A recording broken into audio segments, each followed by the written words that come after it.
I will never forget that day. The image is still fresh in my mind. My mother fell in the middle of the compound while trying to sweep. I was only in my final year of secondary school then. She had been coughing for weeks, but she always forced herself to keep going. She was the only one carrying all of us.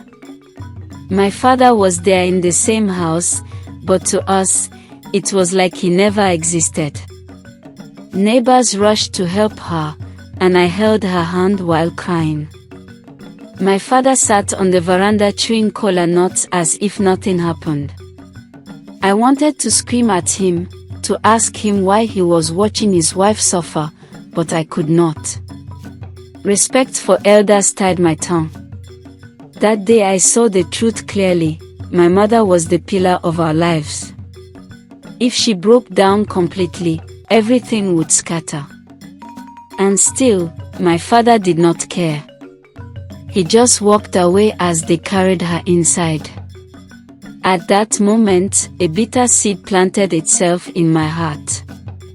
Growing up, it was my mother who bought our books, paid our fees, and made sure we ate. My father believed the woman should carry her children. He didn't ask questions. He didn't care if we slept hungry. Sometimes my uncles came around, shaking their heads, but none of them challenged him. My mother always encouraged me. My daughter, you must not let this family's story end in shame. Read your books. The world can take everything away, but not your education. Even when people praised me in school for being the best student, my father never smiled at me. My teachers loved me, my classmates envied me, but inside my house I was invisible. She coughed often, but she never gave up. As a teacher, she makes sure she writes her lesson notes and attends class to teach students. With the little salary she made, she carried us all. Sometimes, I wondered how she even managed all of this. I used to ask myself if my father had no heart. Couldn't he see how hard she worked? Why did he pretend not to notice? But I swallowed my questions and held onto my book. When I wrote my final exams, I poured everything into them. I refused to allow my background to define my future. I wanted to study nursing. It had been my dream since I was a child, and my teacher said I was bright enough. On graduation day, I stood on stage as the best student of the year. My name echoed in the hall. Everyone clapped, teachers hugged me, and even some parents wanted their children to take pictures with me. My mother cried in the audience, her eyes shining with pride. But my father, he didn't even attend. He was probably at home sitting under the large tree. People whispered, "Where is her father?" I pretended not to hear. As I held my award, I promised myself that day, I would become somebody in life. No matter the obstacles, I would not waste the gift God put inside me. My mother's tears of joy gave me courage. But deep down, I feared the road ahead.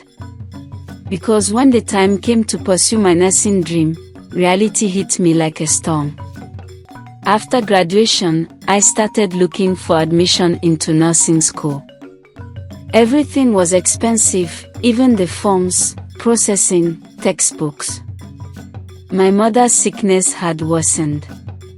She could no longer go to the school to teach anymore. We were struggling even to eat, not to talk of paying fees. I begged my father. He looked me in the eye and said, "Did I send you to school? Go and marry if you want to better your life." Those words cut deeper than a knife. So I turned to outsiders. Many people who once praised me suddenly changed their faces.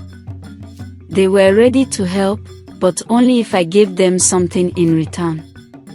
Men I respected, men I called uncles, began to demand my body before they would pay, even for a form.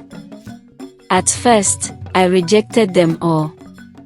I told myself I would never sell my dignity. But hunger is a terrible master, and hopelessness breaks even strong walls. One day, I met a man who promised to help me process everything without stress. He treated me kindly, called me a future nurse, and assured me he just wanted to see me succeed. I believed him. I thought I had finally found a genuine helper. But that belief became the beginning of my greatest pain. The man kept his word. He helped me with the forms, even gave me money for textbooks. For the first time, I breathed freely. I thought maybe God had answered my prayers through him. Slowly, I allowed him into my life. It started with visits, then small touches, then he became my boyfriend. My friends said it was normal, that I deserved happiness. I told myself I could still focus on school. But one night, everything changed. I discovered I was pregnant. Fear gripped me. When I told him, I expected at least support. Instead, his face turned hard. He said, "Abort it. I am not ready for a child." I refused. I told him I would carry my baby no matter what. That was when he abandoned me. He stopped picking my calls, stopped checking on me. Later, when the scan showed the baby was a girl, he said, "Then it's over. I only want a son." Those words destroyed me. I cried until my eyes swelled.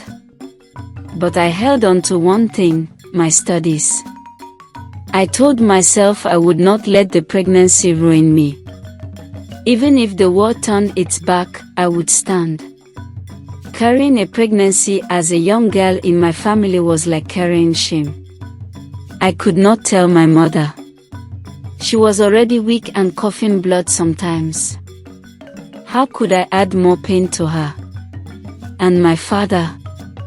He would simply throw me out. So I hid it. I wore big clothes and avoided people. When I felt the baby move inside me, I cried silently in my room.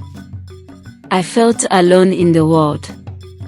Sometimes, I wondered if God had abandoned me. My friends had moved on with their lives, some got boyfriends, others were in universities. I was carrying a baby for a man who had vanished. I begged my mother to stop stressing herself, but she still tried to sell little things to feed us. She looked at me sometimes and said, "My daughter, you are too quiet these days. Is everything alright?" I smiled and said yes. Inside, I was breaking. When the baby grew bigger, I avoided gatherings. I left home to stay with a friend so that my mother would not find out. I lied that I have to concentrate now that I'm almost rounding up.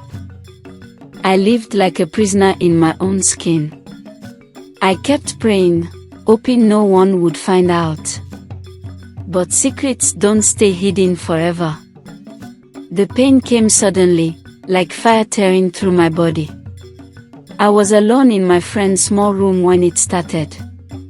I bit my wrapper to stop myself from screaming. My friend came in to see me in that situation and rushed me to the clinic. She carried me to a small clinic not far away. I pushed and pushed, sweat pouring, until finally the cry of a baby girl filled the room. When I held her, I forgot the pain for a moment. She was tiny, warm, and beautiful. Tears rolled down my face.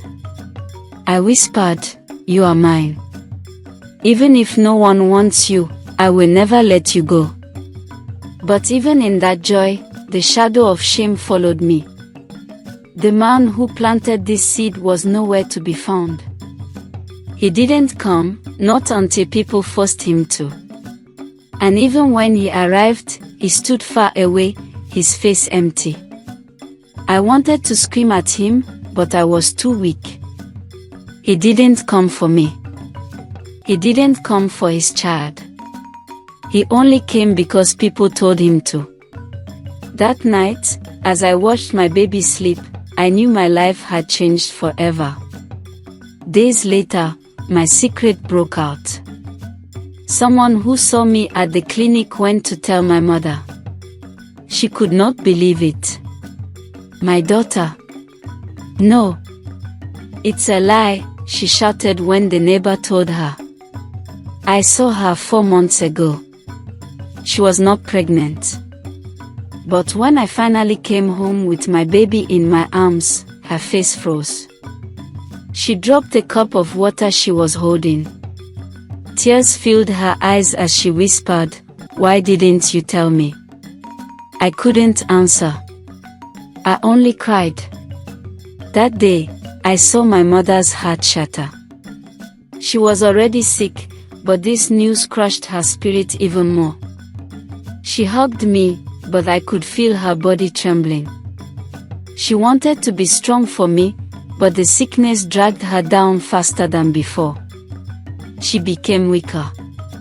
Some days, she could not even sit up. I knew the stress and the realization of my situation had worsened her illness. Guilt ate me alive. And then one morning, while the rooster crowed, my mother breathed her last. She was gone. My rock, my only support, had left me and my siblings in this cold world. I wept until my eyes had no more tears. After my mother's death, life became harder than I imagined. My father remarried quickly. His new wife came in with her own children, and suddenly, we became strangers in our own home. He stopped caring about us completely. He never really cared anyways. Sometimes he even insulted us openly, saying, "Your mother is dead. If you can't feed yourselves, go and beg."